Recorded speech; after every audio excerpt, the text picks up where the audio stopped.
I'm currently in a predicament, and quite frankly, I don't know what to do. I'll start from the beginning. 5 years ago, my next-door neighbor Charlie, or Charles as we call him, informed us of his 14-year-old son's disappearance. He reported it to the police, it was on the news, it was everywhere. Me and my wife felt absolutely awful and always offered to help them out in any way we could. As the years passed with no word of their son, we assumed they eventually came to terms with it and realized the worst had probably happened. Me and my wife never had the nerve to ask if the body ever turned up. Occasionally, Charles and his wife would invite me and my wife over for a barbecue during the warmer months. We noticed neither of the two were ever the same since their son had gone missing. Charles' wife Kathy was always quieter and more reserved, and Charles just seemed more awkward and nervous, both understandable to a certain extent. Fast forward a couple of years later to just last week. Charles came over to me when I was taking out the garbage and asked to borrow a shovel. Without hesitation, I ran to get him my best shovel, not asking why he needed it. He thanked me and said he just had to do some work in his backyard and he'd get it back to me by tomorrow. He then disappeared into his backyard. I went inside, and when I was by one of my upstairs windows that has a clear view into Charlie's backyard, I could see he was digging out a really big hole in the ground. He seemed to be struggling a bit. He's 56 after all. I figured I'd go grab my second shovel and help him out. As I entered his backyard and called his name, he looked up from what he was doing, dropped my shovel, and hurried over to me, saying, No, it's okay, Tim, I got it. Please, just leave. I said, What's wrong with you? It's not a big deal. Mainly because of his bizarre reaction. He told me I will not allow you to use that shovel in my backyard, and then pointed to the gate as if I were a dog. I was so taken aback by how he was acting that I just left without saying another word. I went upstairs to spy on him through the window. He was digging the hole for at least another half hour.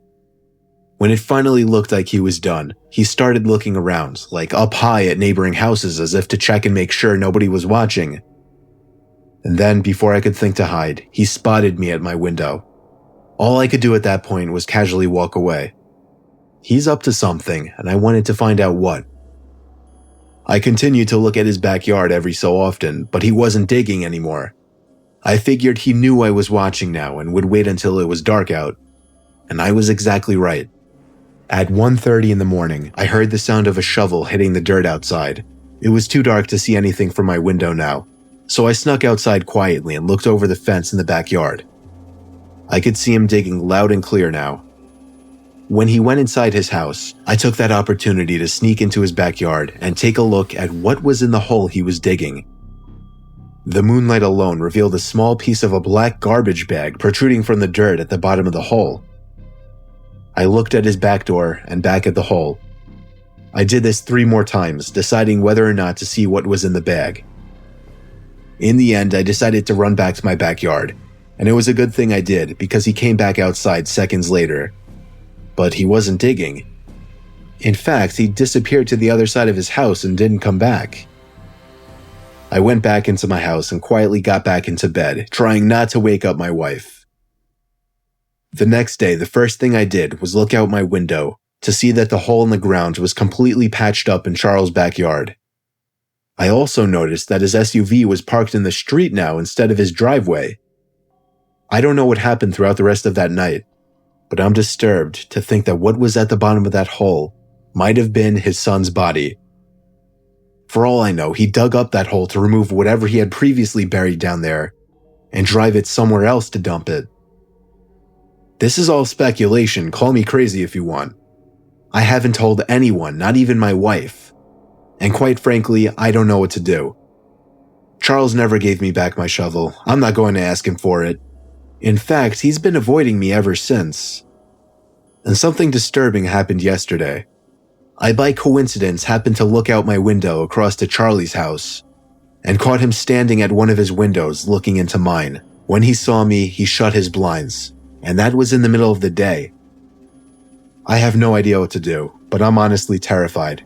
I've lived in 3 houses in my life, 2 with my family and my current house by myself. We lived in the first house for the first 15 years of my life, and the second house the next 7 before I moved out to my current home. This experience happened in my first home when I was 15, within the last few months of my family living in that house. I don't remember my family ever being really friendly with the neighbors. In fact, there were 2 kids living next door with their dad that me and my brother had only talked to maybe once or twice our entire lives. As bizarre as that is. Though we did know both of their names, Eric and Todd. One day, me and my brother, who is 5 years younger than me, were outside playing basketball in the driveway. That was when one of the 2 boys next door, Todd, came outside and walked over to us, initiating a conversation. I don't remember what we said to each other quote for quote, but I remember the first thing that he asked us was if it was true that we were moving. As the older brother, I did most, if not all, of the talking. Todd was probably the same age as me. I never actually asked. By the end of the conversation, he invited me to come with he and his brother to shoot BB guns by the river in the woods down the road the next day. I agreed since it was the weekend and I didn't have anything going on anyway. My little brother asked if he could come at the last second, not under the assumption that he was automatically invited as well. Todd said yeah and then walked away. Late the next day, around an hour before dusk, Eric and Todd rang the doorbell. We were quick to answer the door because our parents didn't know that we were going out to shoot BB guns. Walking down the sidewalks with Todd and Eric decked out in camo gear and carrying a duffel bag of BB guns was really strange.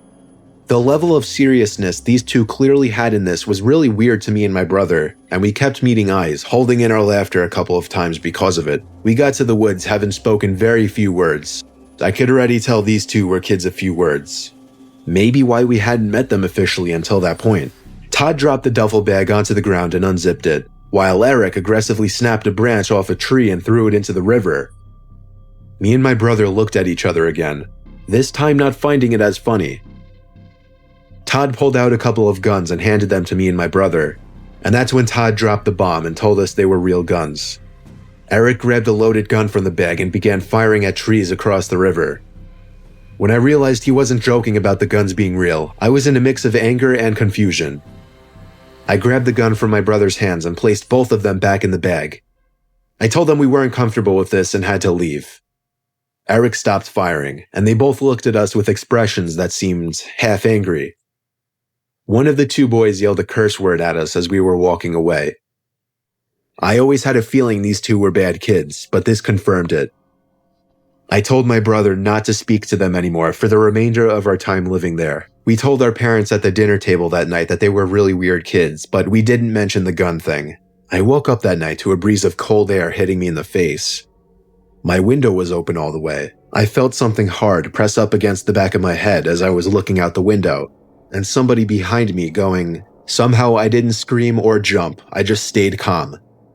I was able to understand what was going on surprisingly quickly.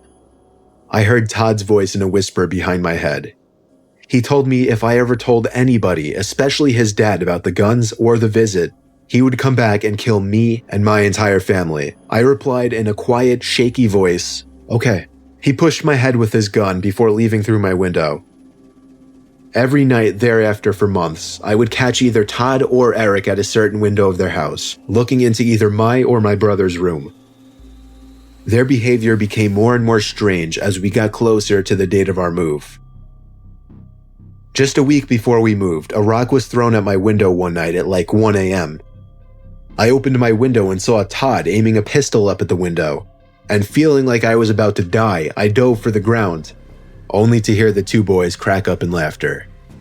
I heard one of them refer to me as a fucking retard. There were 2 other instances that week where the 2 would harass either me or my brother, and ultimately, I couldn't think of a more perfect time for us to have moved and gotten out of there. After all these years, neither me nor my brother told anybody about the boys or their threats.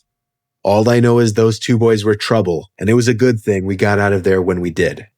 At the time I'm writing this happened 2 weeks ago.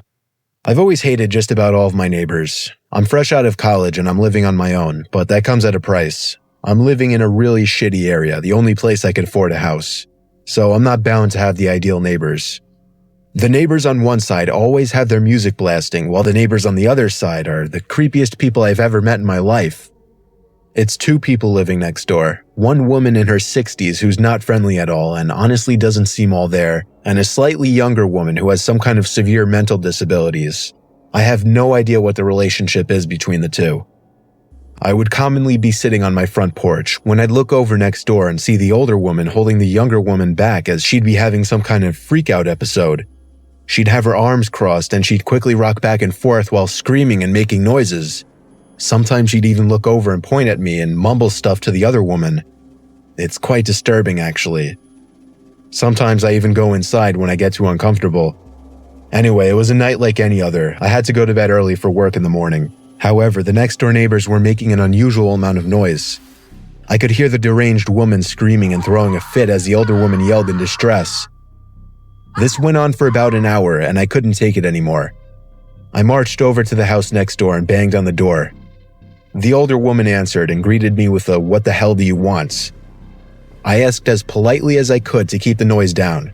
In response, she raised her eyebrows and tilted her head down, clearly annoyed by my request. Just then, the younger woman entered the living room, screaming "How dare you!" repeatedly. The older woman held her back from approaching me, and then slammed the door in my face. I had no idea what just happened, but I felt like I didn't accomplish what I came there for. I walked back to my bed in defeat. However, I realized they had finally gone silent next door. I was able to get some sleep at last. Well, I woke up, feeling like the night went way too fast. I looked at my clock and saw that it was only 3 a.m. My head fell back into the pillow in relief. But pretty soon, I thought I could hear something come from downstairs. I got out of my bed and went over to my door just to make sure I wasn't hearing things. When I didn't hear any other sounds, I went back to bed. I woke up once again to a dark room. Only 20 minutes had passed since I'd fallen back asleep. I didn't know what could have woken me up, though. And then I heard. I panicked and tried to find my phone on my bedside desk as a source of light. But when I found it, I didn't dare turn the light on. I looked around the dark room in silence, trying to find some kind of dark figure in the room. I looked at every corner of the room, and even though it was so dark, I could tell there wasn't anybody standing there. This time I heard where it was coming from. I turned to the edge of my bed and saw a black shadowy circle-like object right at the edge of the wooden wall of my bed. When the light of my phone revealed that black object to be the face of the deranged woman from next door, she screamed like the lunatic she was. She screamed as if she were a vampire in the light. I screamed as well. I screamed as I clumsily ran for the door and tripped halfway, looking back to see the woman following me. I slammed the bedroom door behind me and ran all the way downstairs, where I locked the door leading to the upstairs. I called the cops as the woman pounded on the door, screaming incomprehensible things. When the cops showed up, I told them the woman lives next door and that she was mentally insane. The older woman from next door came over after hearing all the commotion and spoke with the cops, pleading with them to let her go. But they insisted they had to take her in for at least the night. One of the officers asked me if I wanted to press charges, and as he asked this, the older woman gave me the most evil, hateful stare imaginable. I chose not to press charges, but her stare didn't change. The officers drove the ill woman away, while the older woman continued to stare at me as she walked back to her house. 5 minutes later, I saw her get in her car and drive away. These two still live next to me. I'm seriously considering moving out because the creepy woman next door makes it clear she despises me.